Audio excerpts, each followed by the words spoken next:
കോഴിക്കോട് ഈങ്ങാപ്പുഴയിൽ ഭാര്യയെ വെട്ടിക്കൊലപ്പെടുത്തിയ കേസിലെ പ്രതി യാസിറിനെ കോടതി 14 ദിവസത്തേക്ക് റിമാൻഡ് ചെയ്തു. പ്രതിക്കായി അന്വേഷണ സംഘം ഉടൻ കസ്റ്റഡി അപേക്ഷ നൽകും. കസ്റ്റഡിയിൽ ലഭിച്ചാലുടൻ യാസിറുമായി സംഭവ സ്ഥലത്തെത്തി തെളിവെടുപ്പ് നടത്തും. അഖില CP ഉണ്ട് നമുക്കൊപ്പം. Akhila, good morning. ഈ തെളിവെടുപ്പുമായി ബന്ധപ്പെട്ട വിശദാംശങ്ങൾ എന്തൊക്കെയാണ്? Good morning Mothi. അതായത് ഇന്നലെ രാത്രിയാണ് യാസിറിനെ താമരശ്ശേരി കോടതിയിൽ എത്തിച്ച് റിമാൻഡ് ചെയ്തത്. 14 ദിവസത്തേക്കാണ് താമരശ്ശേരി കോടതി റിമാൻഡ് ചെയ്തത്. ഇനി പ്രതിക്കായി അന്വേഷണ സംഘം കസ്റ്റഡി അപേക്ഷ ഉടനെ നൽകുമെന്നാണ് നമ്മൾ മനസ്സിലാക്കുന്നത്. കസ്റ്റഡി അപേക്ഷ നൽകിയതിനു ശേഷം, കസ്റ്റഡിയിൽ വാങ്ങിയതിനു ശേഷം ഉടൻ തന്നെ താമരശ്ശേരി ഈങ്ങാപ്പുഴയിൽ എത്തിച്ച് യാസിറുമായി തെളിവെടുപ്പ് ഉണ്ടാകുമെന്നുള്ളതാണ് ഏറ്റവും പ്രധാനപ്പെട്ട കാര്യം.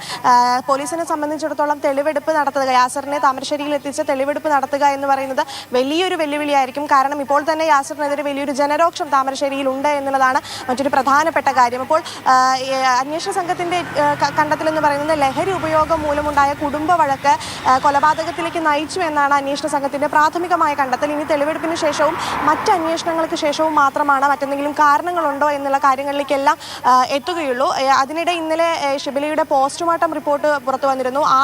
അതായത് ഷിബിലയുടെ ദേഹത്താകെ 11 മുറിവുകളാണുള്ളത്. ആ 11 മുറിവുകളിൽ കഴുത്തിന് വലതുവശത്തേറ്റ ആഴത്തിലുള്ള മുറിവാണ് മരണകാരണം എന്നായിരുന്നു പ്രാഥമിക പോസ്റ്റ്മോർട്ടത്തിലെ കണ്ടെത്തൽ. മാത്രമല്ല, അതൊരു കരുതിക്കൂട്ടിയുള്ള അബദ്ധം കാരണമോ അല്ലെങ്കിൽ അബദ്ധം കാരണം മുറിയായതൊന്നും അല്ല, ഒരു കരുതിക്കൂട്ടിയുള്ള കൊലപാതകം തന്നെയാണ്.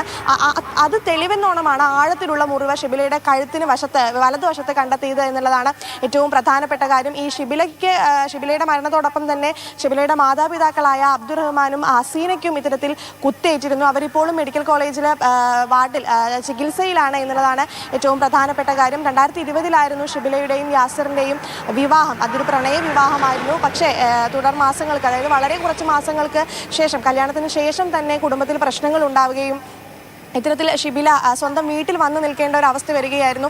അത് വഷളായതിനെ തുടർന്നാണ് ഇപ്പോൾ അടുത്ത് ഇത്തരത്തിൽ വസ്ത്രങ്ങൾ എടുക്കാനും മറ്റ് രേഖകളൊക്കെ എടുക്കാനുമായി യാസിറിനെ ബന്ധപ്പെട്ടിരുന്നു. അതിനൊക്കെ തുടർന്നുണ്ടായ വഴക്കാണ് ഇപ്പോൾ ഒരു കൊലപാതകത്തിലേക്ക് നയിച്ചിരിക്കുന്നത് എന്നുള്ളതാണ് ഏറ്റവും പ്രധാനപ്പെട്ട കാര്യം. ഇനി കസ്റ്റഡി അപേക്ഷ വാങ്ങി തെളിവെടുപ്പ് നടത്തിയതിനു ശേഷം മാത്രമേ കൊലപാതകത്തിന് മറ്റെന്തെങ്കിലും കാരണങ്ങളുണ്ടോ എന്നുള്ളതിൽ വ്യക്തത വരുത്താനാകൂ. മോത്തി. ശരി അഖില.